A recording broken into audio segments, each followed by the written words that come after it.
Bonjour à tous. Je vous ai invité juste pour parler de la situation sécuritaire très préoccupante dans la province de Mai-Ndombe. Principalement, on va aborder le nouvel aspect, voulais-je dire, qui est né de la situation de Bolobo, un autre territoire voisin à celui de Kwamutu. Et ici, nous allons aborder 3 points. Bolobo et les militaires en général, et enfin, Kwamutu. Par rapport à Bolobo, je voulais vous informer que ça fait quelques jours que les populations de Bolobo ont remarqué la présence suspecte d'un monsieur qui n'était pas identifié dans leur forêt. Et par vigilance, ils ont alerté les services de sécurité. Et ces services à qui je remercie sincèrement ont agi en professionnel pour aller mettre la main sur cette personne-là dans la forêt de Bolobo en allant vers entre Mbomo et Ngue-Bolobo à 17 km de Bolobo. La personne invitée est suspecte et elle est entre les mains de la police. La police qui a déjà fait son rapport, et je demande au gouvernement de ne pas dormir sur ses lauriers comme il l'a fait dans l'affaire de Kwamutu. Vous vous rappellerez que j'avais fait des annonces depuis des mois et comme ça sortait de ma bouche, peut-être c'est ma figure qui n'arrange pas ceux qui dirigent. Peut-être c'est moi qui m'exprime mal. Ils n'ont jamais tenu le taureau par les cornes. Et voilà là où nous en sommes arrivés. Alors, comme ça se passe maintenant à Bolobo, je demande au gouvernement d'aller vite. Qu'on n'attende pas créer des commissions qui vont rester ici sans arriver sur le terrain. Qu'on arrive sur place, qu'on mène des enquêtes, qu'on fasse des investigations pour savoir d'où vient la personne, qu'est-ce qu'elle est allée faire là-bas, pour quelle mission, et voilà, ça peut aller. Au même moment, je demande à la population du territoire de Bolobo de doubler la vigilance. Je crois que personne ne peut ignorer son voisin de champ. Personne ne peut ignorer son voisin là où il fait la pêche. Personne ne peut ignorer ou oublier son voisin avec qui ils font la chasse sur des mêmes sentiers. Lorsque vous remarquez une présence suspecte, n'hésitez pas, il faut collaborer avec des services de l'État pour qu'on mette ces personnes-là hors d'état de nuire. Il est vrai que nous avons perdu les habitudes de connaître les origines des gens depuis que l'entrée de l'AFDEL nous a fait perdre des cartes d'identité pour citoyens laissées par Mobutu. On croyait que c'était les biens de Mobutu, c'était les cartes pour Mobutu. Voilà, c'était le marchandage, la trahison de notre propre nationalité. Moi, je peux vous garantir que les Batéké avaient des tatouages qui permettaient d'identifier tout infiltré sur le territoire Téké. Et ça, c'est vérifiable. De la RDC au Gabon, passant par le Congo-Brazzaville, il y avait les mêmes tatouages. À ce jour, qu'il n'y a plus de tatouages sur le sol Téké, on ne sait plus identifier qui est Téké et qui ne l'est pas. Encore que nos enfants aujourd'hui ont la culture d'apprendre plus le français que nos dialectes, ça pose aussi un problème lorsqu'on doit rencontrer quelqu'un qui se prétendrait être Téké et qui vous dirait qu'il ne sait pas parler Téké, vous n'allez pas l'en vouloir. Donc, nous sommes devant une situation très dangereuse. Et le gouvernement doit tout faire pour que les enquêtes soient menées et les choses avancent rapidement. Deuxièmement, il y a une situation pour des militaires déployés sur terrain, que ce soit dans le territoire de Bolobo, que ce soit dans le territoire de Kwamouth, que ce soit dans le territoire de Yumbi. Les militaires ont créé leur taxe de survie. Et la taxe de circulation aux citoyens, je crois que la taxe émane de la loi. Même si on était dans l'état de siège, la taxe émane de la loi. Mais maintenant, les militaires ont créé leur taxe là-bas pour que si quelqu'un passe, il paye l'argent, 1000 francs, 500 francs, et on vous donne un jeton. Ils ont signé sur les jetons avec des numéros. Et je comprends, s'il y a des numéros, c'est parce que ça vient de leur chef.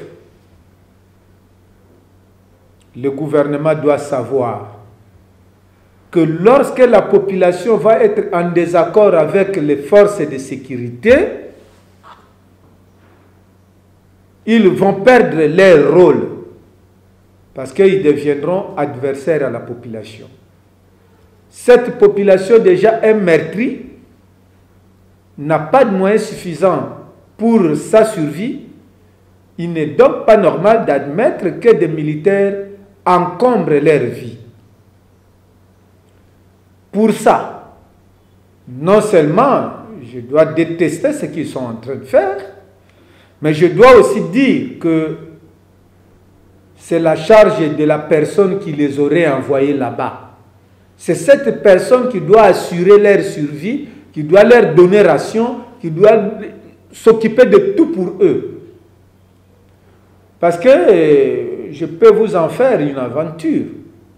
Imaginez, vous prenez même un richard en argent, vous le gardez en détention de jeûne pendant 30 jours sans manger, et qu'après vous lui demandez de garder un dépôt de pain, la surprise sera qu'il aura subtilisé un pain, ne fût-ce que pour sa survie. Et comment vous laissez les gens qui ont des armes, qui ont des munitions, vous ne leur donnez pas à manger, et voir la paisible population passer. Donc, quelque part à ce niveau-là, le gouvernement doit tout faire. Parce que ça risque de changer.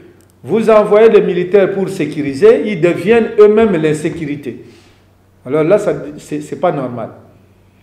Donc, j'interpelle le gouvernement à agir vite. Je vous dis que Angé Bolobo, Sabarde, parce qu'il y a cette taxe, Angabengue, la même chose, et je suis en train de vous dire qu'il faut que ça prenne fin. Parce que les militaires qui sont là-bas, je vous demande de ne plus faire ça. Parce que le risque, c'est quoi? La population sera embrasée et vous allez entrer en opposition. En tout cas, nous allons appeler l'auditorat à ce moment-là. Et enfin, on aborde la situation de Kwamouth, que nous avons dénoncé depuis des mois, qui n'a pas été prise en considération par le gouvernement. Je ne sais pas si c'est par irresponsabilité, ou c'est par négligence, ou c'est par incompétence. À chacun sa réponse. Mais le problème majeur, c'est quoi? Aujourd'hui, pour Kwamouth, on a créé une commission. VPM, les présidents des assemblées provinciales, les gouverneurs des provinces, que sais-je encore. Mais le VPM était à Kwamouth. Il est rentré avec quelle solution? Il a tué combien d'assaillants? Il les a arrêtés combien? Maintenant, il va présider une commission, pendant que sur terrain, les assaillants sont en train d'implanter leurs chefs coutumiers pour remplacer les chefs traditionnels tékés qui ont fui les atrocités. On se moque de qui? On se moque de qui? Et maintenant, on fait la commission ici. Pendant qu'eux, ils sont en commission, les autres sont en train d'arranger la situation pour permettre à ce qu'ils stabilisent la présence de nouveaux chefs. Et comme ça, après, vous amenez les gens sur un terrain de réconciliation pour dire vivez en paix. Mais écoutez, moi je doute qu'on parte chercher les singes dans l'eau en tournant le dos à la forêt. Si on a besoin de singes, il faut aller dans la forêt, regarder sur les arbres où les singes vivent. Mais si vous allez là, dans l'eau, c'est le poisson que vous cherchez, ce n'est pas les singes. Donc, on veut trouver une solution, on veut mettre fin aux atrocités, on veut, au lieu de neutraliser ceux qui sont en train de tuer les Congolais, vous vous mettez en commission pour leur permettre de s'arranger et de se stabiliser. Est-ce que nous savons que tout le temps que nous prenons, le temps ne joue pas seulement pour nous, le temps joue aussi pour eux, pour multiplier des stratégies. Voilà pourquoi j'insiste que le gouvernement sorte de ce sommeil. Quand le sommeil est très long et profond, on risque d'oublier certains songes. Et le gouvernement risque d'oublier certaines promesses faites à cette population pour la paix à cause de sa léthargie dans la prise de décision et d'action. C'est vrai, le Congo est devant un problème maintenant. Le gouvernement fait ce qu'il fait, malheureusement sans efficacité. Mais je demande à la population des territoires du Kwamoutou, nous sommes solidaires à leur situation, mais qu'ils se rassurent. Il y a 99 jours pour les voleurs, mais le seul jour du propriétaire est très capital. Ce jour-là viendra un jour. Et c'est le message que je lance globalement à tous. Et en conclusion, je demande au gouvernement d'organiser immédiatement le procès contre toutes les personnes qui étaient arrêtées comme suspects, comme ceci. D'abord, sur le plan constitutionnel, toute personne arrêtée a le droit d'entendre pourquoi elle est arrêtée et un procès équitable à sa faveur ou défaveur. Au moins, le procès doit être là. Et vous savez, plus ça traîne, ces gens-là sont en train de changer de stratégie de défense et nous perdons aussi des indices, nous perdons des éléments, mais pourtant il y avait flagrance. Auquel cas, ça devrait avoir lieu. Et donc, ces procès-là, ce ne sont pas des procès de bureaux climatisés de Kinshasa. On doit les organiser sur terrain.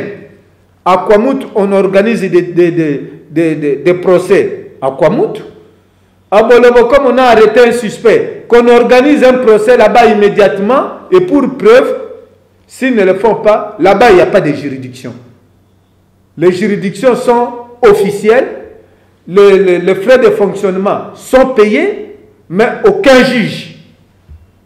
On nous a amené encore un budget où on doit traiter des budgets avec frais de fonctionnement pour le Conseil supérieur de la magistrature, alors que plusieurs juridictions ne fonctionnent pas, mais cet argent y va. Pour moi, ce qui me concerne maintenant, je demande à l'auditorat général de saisir la haute cour, comme ces affaires-là sont portées devant eux, parce qu'il y a des cas de flagrance, qu'on n'attende plus de plaintes. Le rôle du ministère public, c'est la recherche de l'infraction. Vous avez des infractions, vous avez des présumés coupables, même s'ils seraient présumés innocents, mais ils sont aussi présumés coupables. Organisez des procès. Nous voulons qu'on descende à Kwamoutou, qu'on organise le procès. Les témoins viendront, les victimes viendront. Si on le fait à Kinshasa, il n'y aura ni témoins ni victimes. On risque parfois de condamner certaines personnes, comme c'était le cas de Jean-Baptiste, dans la Bible, excusez-moi d'y aller, d'avoir recoupé la peine de mort sans que son infraction ait été l'infraction qui reflétait la peine de mort. Et donc, ramenons tout le monde sur le terrain, organisons le procès pour permettre à ce que les innocents soient acquittés et les victimes, que le coupable soit effectivement condamné avec la dernière rigueur de la loi.